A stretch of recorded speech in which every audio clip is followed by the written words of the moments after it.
बिस्मिल्लाहिर्रहमानिर्रहीम। अस्सलाम वालेकुम। हमारे चैनल में खुश आमदीद। नाज़रीन, आज आपके लिए मैं इंतहाई खौफनाक, सनसनीखेज और दिलचस्प कहानी लेकर आई हूँ। लेकिन कहानी शुरू करने से पहले आपसे गुजारिश है कि अगर आप हमारे चैनल पर नए हैं तो हमारे चैनल को जरूर सब्सक्राइब कीजिए ताकि आपको हमारी वीडियो सबसे पहले मिले। ये उस वक्त की बात है जब ज्यादातर देहातों में बिजली नहीं हुआ करती थी। लोग लालटेन या तेल के दियों से काम चलाया करते थे। ये कहानी एक ऐसे ही गांव की है जो कि कुल मिला के 18 से 20 घरों पर मुश्तमिल होगा। गांव में एक मस्जिद और मदरसा था और गांव के बीच में एक कुआं था जिसका पानी बहुत मीठा और ठंडा था। गर्मी जैसी भी हो, उस कुएं का पानी हमेशा ठंडा रहता था। गांव के मकान गो के कच्चे थे मगर लोगों के दिलों में बहुत मोहब्बत थी। किसी का कोई भी काम हो, कभी कोई किसी को मना नहीं करता था। उनका जरिया माश गांव से कुछ दूर जमीनों में खेती बाड़ी से था। मकीनों ने उस गांव को बहुत साफ सुथरा रखा था। चारों तरफ हरियाली थी और इस गांव को हरियाली ने 4 चांद लगा दिए थे। मौसम यहाँ पर ज्यादातर अबर आलूद रहता था और गर्मी बस 2 महीने रहती थी। गांव से कुछ ही फासले पर एक छोटा सा जंगल था। लंबे लंबे पेड़ और उसके बीच राहदारी इस जंगल की खूबसूरती में इजाफा कर देते थे। गांव कुछ ऊंची जगह होने की वजह से बारिश के मौसम में ज्यादा पानी यहाँ जमा नहीं होता था। ये कहानी उस गांव में रहने वाले एक मौलवी साहब की है। इनकी उम्र कुछ ज्यादा न थी और ये एक खूबसूरत और जाज़िब नजर शख्सियत के मालिक थे। शादीशुदा न होने की वजह से वो गांव की सभी औरतों को इज्जत की निगाह से देखते थे, इसीलिए गांव में उनकी बहुत इज्जत थी। वो गांव के बच्चों को कुरान पाक की तालीम भी दिया करते थे। उन्हें कुछ कुछ तिब की भी मालूमात थी। वो अक्सर गांव के लोगों की छोटी मोटी बीमारियों के लिए उनको जड़ी बूटी या अर्क दे दिया करते थे। उससे जो भी वजीफा मिलता उससे वो अपना गुजर बसर करते। उनका नाम जमील था। वो हर रोज सुबह तड़के मस्जिद में फजर की नमाज के लिए जाते थे। तकरीबन पूरा गांव ही हाजिर होता था नमाज में। उनका मामूल था कि फजर से पहले मस्जिद जाकर दिए रोशन करते और जरूरी सफाई करके वजू करते और कुरान पाक की तिलावत करते थे। उनकी आवाज में एक अजीब सा सुरूर था। फिर फजर पढ़ाकर मदरसे में बच्चों को कुरान पाक की तालीम देते। शाम के औकात में वो अक्सर जंगल में जाकर तिलावत करते। गांव के लोग इस बारे में पूछते तो मौलवी साहब कहते, खुदा की बनाई हुई इस खूबसूरत जगह में उसके कलाम को तलावत करने से दिल को बहुत सुकून मिलता है। एक दिन हस्बे मामूल वो इसी तरह जंगल में तलावत कर रहे थे तो उन्हें कुछ आवाज आई। उन्होंने पहले तो ध्यान न दिया, फिर जब आवाज मुसलसल आने लगी तो वो उस आवाज की जानिब बढ़े। वहाँ देखा तो एक खूबसूरत हिरनी पाँव में जख्म की वजह से निढाल पड़ी थी। उन्होंने फौरन इधर उधर नजर दौड़ाई और एक पौधे के पास जाकर कुछ पत्तियां तोड़ दी। जख्मी हिरनी के पास पहुंचे। बहुत आराम और प्यार से उन्होंने हिरनी के जख्म पर वो पत्तियां रख दी। उसे थोड़ी देर अपने हाथों में दबाए रखा। हिरनी को जैसे आराम आ गया हो, उसने आवाज निकालना बंद कर दी। मौलवी साहब ने पत्तियां हटाई तो हिरनी उछलती कूदती नजरों से ओझल हो गई। मौलवी साहब ने दिल में खुदा का शुक्र अदा किया कि उनकी वजह से एक बेजुबान को आराम आ गया। फिर ये सोचा, इस जंगल में परिंदों के सिवा तो कोई दूसरा जानवर नहीं, फिर ये हिरनी कहाँ से आ गई। उन्होंने ये सोचकर अपने आप को तसल्ली दी कि हो सकता है पास के जंगल से आ गई हो। अगले दिन वो फिर से तलावत में मशगूल थे तो एक अजीब वाकया हुआ। वो हिरनी इनके पास आके इनके पाँव को चूम रही थी और तशक्कर भरी नजरों से मौलवी साहब को देख रही थी। जब तक वो जंगल में रहे वो हिरनी वहीं रही। जैसे ही मौलवी साहब गांव जाने के लिए उठे वो हिरनी भी चली गई। अब तो ये रोज का मामूल बन गया। मौलवी साहब जंगल जाते तो वो हिरनी उनके पैरों से लिपट जाती। मौलवी साहब भी उसके लिए खाने के लिए कोई चीज ले जाते। फिर एक दिन वो हिरनी न आई तो मौलवी साहब ने उसे बहुत ढूंढा। खैर मौलवी साहब फिर अपनी तलावत में मशगूल हो गए। उतने में उन्हें अपने इर्द गिर्द एक अजीब खुशगवार महक का एहसास हुआ और किसी लड़की के हंसने की आवाज आई। उन्होंने उठकर देखा तो वहाँ कोई न था।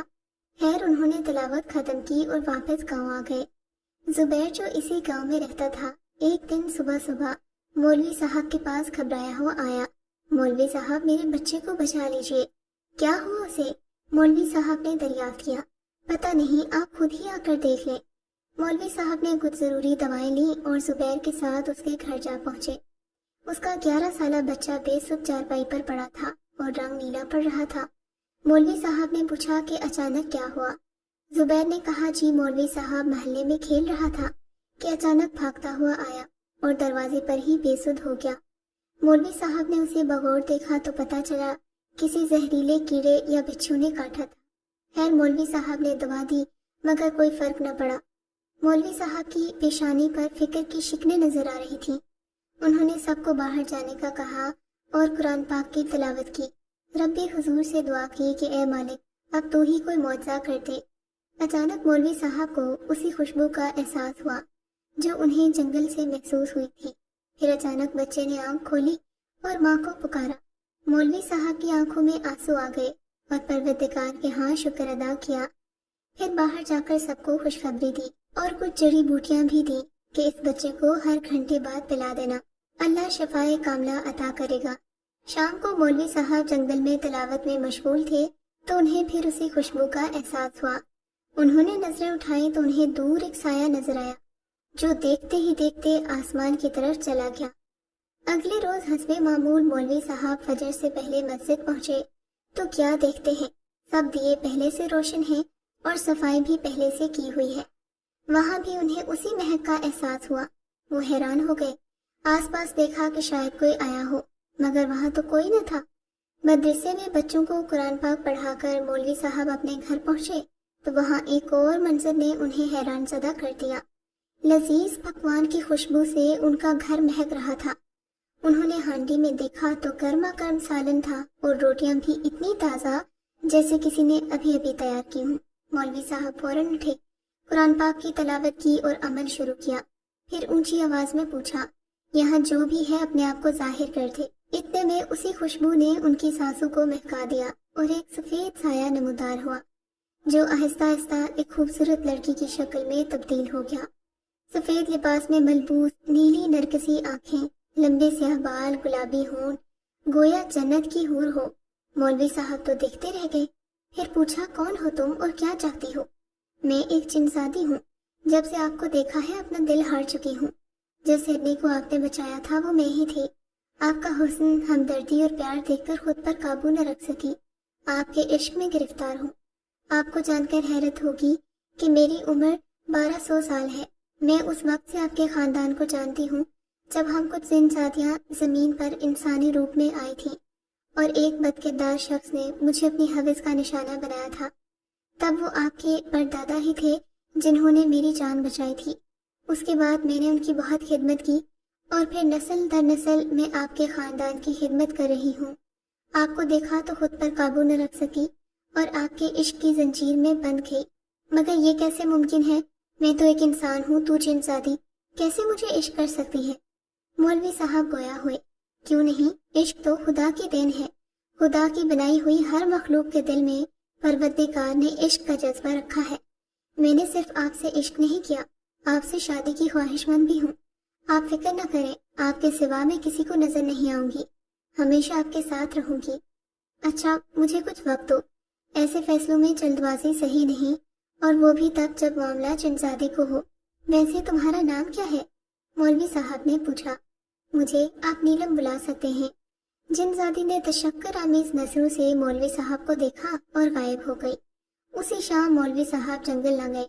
उस रात बहुत तेज बारिश हुई और हवा के साथ बारिश की बूंदें मौलवी साहब के घर की छत पर चलता रंग बजा रही थीं। मौलवी साहब लालटेन की मध्यम रोशनी में दोपहर को हुए वाक़े के बारे में सोचने लगे। क्या मुझे उसकी बात मान लेनी चाहिए?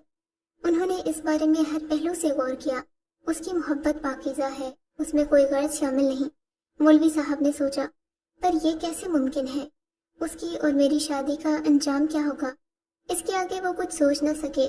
उठे और कुरान पाक की तलावत की, फिर दुआ की, या अल्लाह तूने हमेशा मेरी मदद की, इस मुश्किल फैसले की घड़ी में मेरी मदद कर। ये दुआ उन्होंने की तो उन्हें एक पुरसकून नींद आ गई। अगले रोज मौलवी साहब नमाज के लिए उठे तो बारिश थम गई थी। आसमान साफ था। मौलवी साहब मस्जिद पहुंचे तो हस्बे मामूल दिए जल रहे थे, सफाई भी की हुई थी। उन्होंने तलावत शुरू ही की थी कि नीलम उनसे कुछ फासले पर आकर बैठ गई, इन्हिमाक से तलावत सुनने लगी। नमाज के वक्त जैसे ही नमाजी मस्जिद में दाखिल हुए वो गायब हो गई। मदरसे से फारिग होकर जब मौलवी साहब घर पहुंचे तो देखा बारिश की वजह से उनके घर की दीवार टूट गई है। ऐन मुमकिन है कि बारिश दोबारा हो तो उनका घर पानी में आ जाएगा। खैर वो ये सोच रहे थे कि इसकी मरम्मत कैसे करवाई जाए। नीलम इतने में उनके सामने आ गई। सलाम के बाद पूछा, मौलवी साहब आपने क्या सोचा? मौलवी साहब उसकी तरफ देखकर ज़ेरे लब मुस्कुराए और कहा, मैंने फैसला किया है कि तुम्हें अपनी शरीके हयात बनाऊंगा। उसका चेहरा खुशी और शर्म से लाल हो गया। वो बहुत खुश नजर आ रही थी, जैसे उसे कोई खजाना मिल गया हो। फिर उसने मौलवी साहब को देखा, वो कुछ परेशान लग रहे थे। जमील साहब क्या बात है, आपके खूबसूरत चेहरे पर ये परेशानी ज़ेब नहीं देती। नीलम ने कहा, वो मैं घर की मरम्मत के बारे में सोच रहा था कि कैसे होगी। आज फिक्र ना करें आप, आपकी सब परेशानी मेरी परेशानी है। फिर नीलम ने टूटी दीवार की तरफ देखा और वो ऐसी हो गई जैसे कभी टूटी न थी। मौलवी साहब तो हैरान हो गए। अगले रोज मौलवी साहब फजर की नमाज के लिए मस्जिद पहुंचे तो एक खुशगवार हैरत से उनका सामना हुआ। मस्जिद की दीवारों पर सफेदा लगा हुआ था, नई चटाइयां, दियों की जगह लालटेन आ गए थे। वो समझ गए कि हो न हो ये उसी का काम है। नमाजियों ने भी इस तब्दीली को महसूस किया। एक नमाजी ने पूछा, तो मौलवी साहब ये कैसे हुआ? मौलवी साहब ने जवाब दिया, ये सब अल्लाह के काम है, कैसे हो जाते हैं हम इंसानों को पता नहीं चलता। उस दिन के सब मामूलात से फारिग होकर जब मौलवी साहब घर लौटे तो रात का खाना उनका मुंतजर था। खाना खाने के बाद खुदा का शुक्र अदा किया और चारपाई पर बैठे ही थे कि नीलम आ गई। ये मेरे सोने का वक्त है, तुम इस वक्त यहाँ? खैरियत तो है ना? कुछ नहीं मौलवी साहब, वो उनकी तरफ देखकर मुस्कुराने लगी। अरे बताओ तो सही क्या बात है, क्यों तुम्हारे चेहरे पर गुलाब खिल रहे हैं? ये सुनकर उसने शर्म से आंखें झुका ली। मौलवी साहब आज हमारा निकाह है। ये सुनकर तो वो हैरान हो गए, बोले, अरे ये कैसे मुमकिन है, मैंने तो कोई इंतजाम भी नहीं किया। आप इन बातों की फिक्र न करें, सब इंतजाम पहले ही हो चुका है, आप बस मेरे हाथों को थाम लें। उसने अपने हाथ आगे बढ़ाते हुए कहा। मौलवी साहब ने डरते डरते उसके हाथ थाम लिए। उसके हाथों का लम्स बहुत कोमल था। उसके बाद नीलम ने मौलवी साहब की आंखों में देखा। चारों तरफ एक सफेद रोशनी फैल गई। कुछ देर बाद मौलवी साहब ने देखा वो एक दिलकश और खूबसूरत वादी में है, जहाँ चारों तरफ अलग अलग फूलों की खुशबू फैली हुई थी। सर्द हवा के झोंके उनकी रूह में ठंडक का एहसास पैदा कर रहे थे। इनवाए इकसाम के फल पेड़ों से लटक रहे थे। बादल जैसे उन्हें झुक झुक कर सलामी पेश कर रहे थे। पेड़ों पे बैठे परिंदे उन्हें खुशामदीद कह रहे थे। ये सब कुछ उन्हें ख्वाब जैसा लग रहा था। उसके बाद नीलम ने फिर मौलवी साहब की आंखों में देखा तो उनका लिबास तब्दील हो चुका था। वो किसी शहजादे से कम नहीं लग रहे थे। छोटे बच्चे नीलम और मौलवी साहब के गिर्द घूम के गाना गाते हुए उन्हें मुबारकबाद दे रहे थे। ये सब उनके लिए बहुत दिलकश था। कुछ देर में वहाँ एक बुजुर्ग आए। मौलवी साहब से उनकी रजामंदी पूछी। उन्होंने हाँ में सर हिला दिया। फिर अचानक तेज रोशनी फैली और नीलम और मौलवी साहब वापस अपने घर में थे। मौलवी साहब ये देखकर हैरान रह गए कि उनका पूरा घर फूलों से सजा है। ऐसे फूल उन्होंने कभी न देखे थे।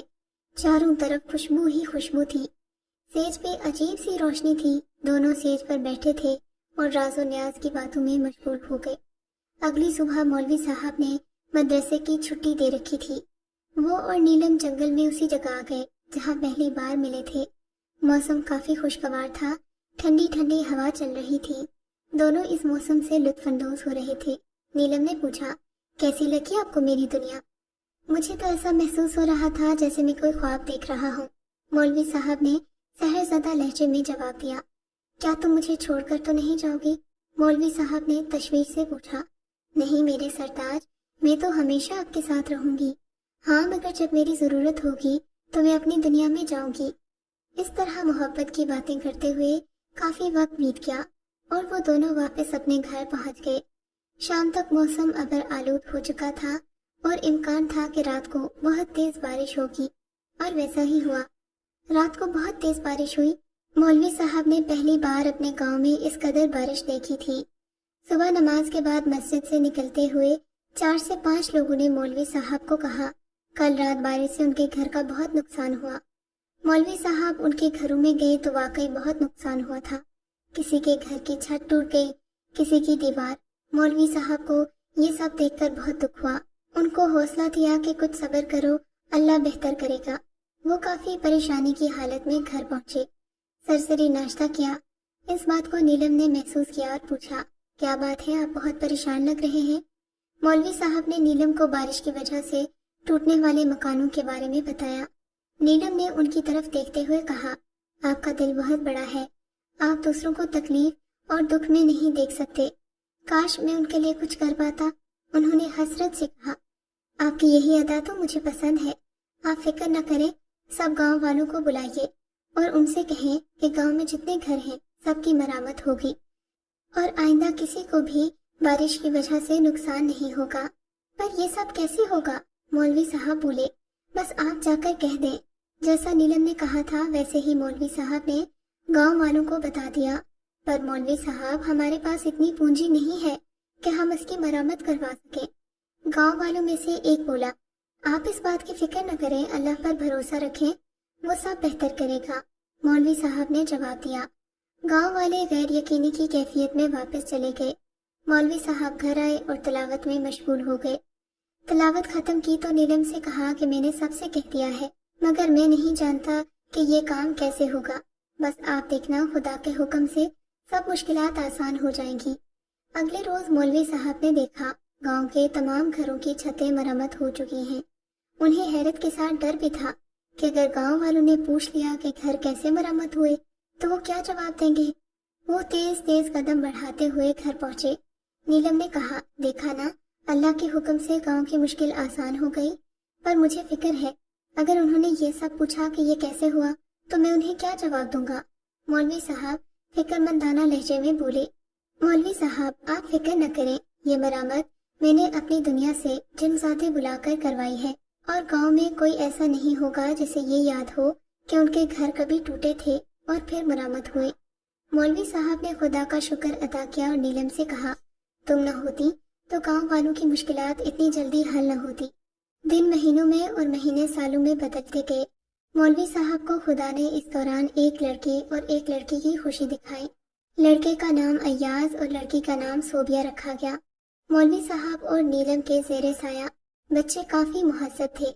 جب بھی مولوی صاحب اور نیلم بچوں کو لے کر نکلتے تو وہ انہیں اپنے آنچل میں چھپا لیتی، جس سے وہ لوگوں کی نظر سے اوجھل ہو جاتے۔ گاؤں میں اکثر لوگ مولوی صاحب کو شادی کا مشورہ دیتے، مگر وہ مسکرا کر ان کی یہ بات ٹال دیتے، کہتے خدا نے اس گاؤں میں مجھے بہت خوشی دکھائی ہے۔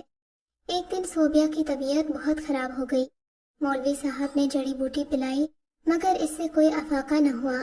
یہ دیکھ کر نیلم نے کہا سرتاج اس کا علاج میری دنیا میں ہوگا، آپ اجازت دیں تو میں اسے لے جاؤں۔